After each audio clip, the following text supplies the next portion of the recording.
મિત્રો, આજે આપણે વાત કરવાના છીએ મહિલા સમૃદ્ધિ યોજના વિશે, જેમાં 1 લાખ રૂપિયા સુધીની સહાય તમને મળવાપાત્ર છે. આ રૂપિયા છે એ તમને નાનો ધંધો અથવા તો વ્યવસાય શરૂ કરવા માટે આપવામાં આવે છે.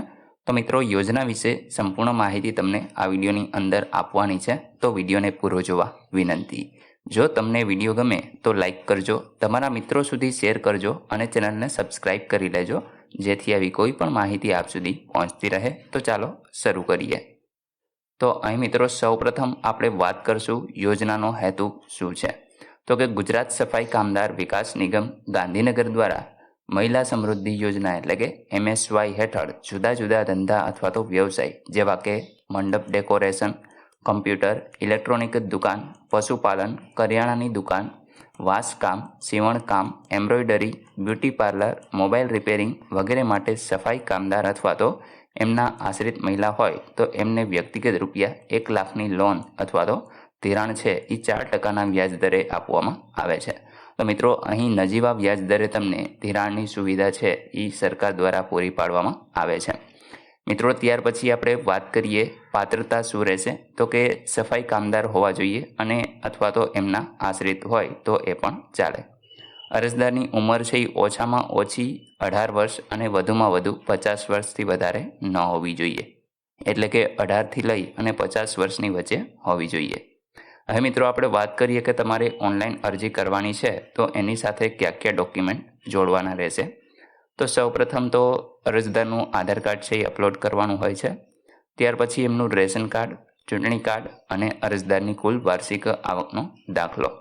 ત્યાર પછી મિત્રો, વધુમાં માહિતી મેળવીએ તો સફાઈ કામદાર અથવા તો એમના આશ્રિત અંગેનું એક પ્રમાણપત્ર છે એ અપલોડ કરવાનું હોય છે. રહેઠાણનો પુરાવો, જેમાં વીજળી બિલ, લાયસન્સ, ભાડા કરાર, ચૂંટણી કાર્ડ અથવા તો રેશન કાર્ડ, આમાંથી કોઈ પણ એક ડોક્યુમેન્ટ તમારે અવશ્ય અપલોડ કરવાનું રહેશે. ત્યાર પછી જો તમારી પાસે BPLનું પ્રમાણપત્ર હોય તો BPLનો દાખલો છે એ તમારે અપલોડ કરવાનો રહેશે. ત્યાર પછી મિત્રો, બેંક પાસબુકની પ્રથમ પાનાની નકલ અથવા તો એક કેન્સલ ચેક, જે અરજદારના નામનું જ ખાતું હોવું જોઈએ અને ચેક ઉપર એમનું નામ લખેલ હોવું જોઈએ.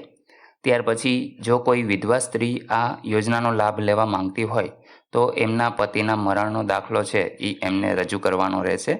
ત્યાર પછી જ તેમને આ યોજનાનો લાભ મળશે. અગાઉ આ યોજનામાં લાભ લીધો નથી તે અંગેનું એક બાહેંધરી પત્રક પણ તમારે અપલોડ કરવાનું હોય છે. તો મિત્રો, આ બાહેંધરી પત્રક કયા પ્રકારનું રહેશે એના વિશે હવે આપણે ચર્ચા કરી લઈએ. અને તમારે જો એને ડાઉનલોડ કરવું હોય તો આપણી ટેલિગ્રામ ચેનલ અને વોટ્સએપ ચેનલ, આ બંને ચેનલની લિંક તમને ડિસ્ક્રિપ્શનની અંદર મળી જશે. ત્યાંથી તમે જોડાઈ શકો છો અને મિત્રો આને ડાઉનલોડ કરી શકશો. હવે મિત્રો, આપણે જોઈ લઈએ કે એને કઈ રીતે ભરવું.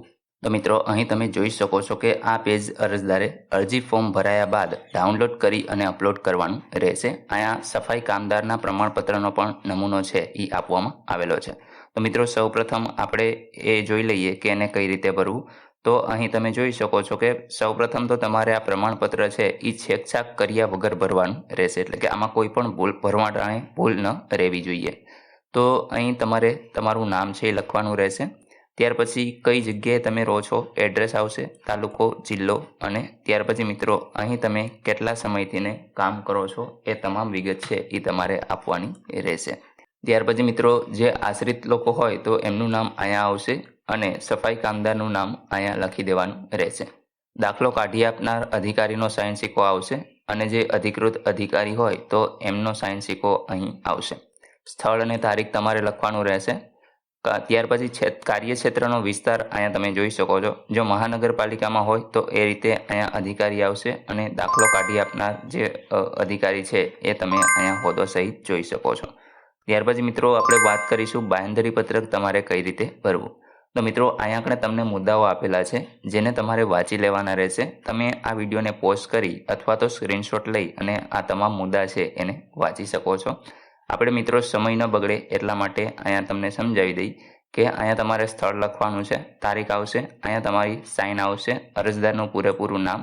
ત્યાર પછી મિત્રો, 2 સાક્ષી એટલે કે તમને જે ઓળખતા હોય એ વ્યક્તિઓ અહીંયા સહી કરનાર, અને ત્યાર પછી સાક્ષીનું નામ આવશે.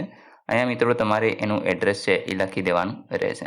તો મિત્રો, આટલી વિગત છે એ અવશ્ય તમારે અહીં ભરવાની હોય છે. મિત્રો આ પીડીએફ છે એ હું તમને આપણી ટેલિગ્રામ ચેનલ ઉપર આપી દઉં છું, ત્યાંથી તમે આને ડાઉનલોડ છે એ કરી લેજો. તો મિત્રો આશા રાખું છું કે આ વિડીયોની અંદર તમને તમામ માહિતી મળી ગઈ છે. તેમ છતાં પણ કોઈ પ્રશ્ન હોય તો કોમેન્ટ દ્વારા પૂછી શકો છો. વિડીયોને લાઇક કરજો, તમારા મિત્રો સુધી શેર કરજો અને ચેનલને સબસ્ક્રાઇબ કરી લેજો, જેથી આવી કોઈ પણ માહિતી આપ સુધી પહોંચતી રહે. વિડીયો જોવા બદલ આપનો ખૂબ ખૂબ આભાર. મળીએ એક નવા વિડીયો સાથે. ત્યાં સુધી જય હિન્દ.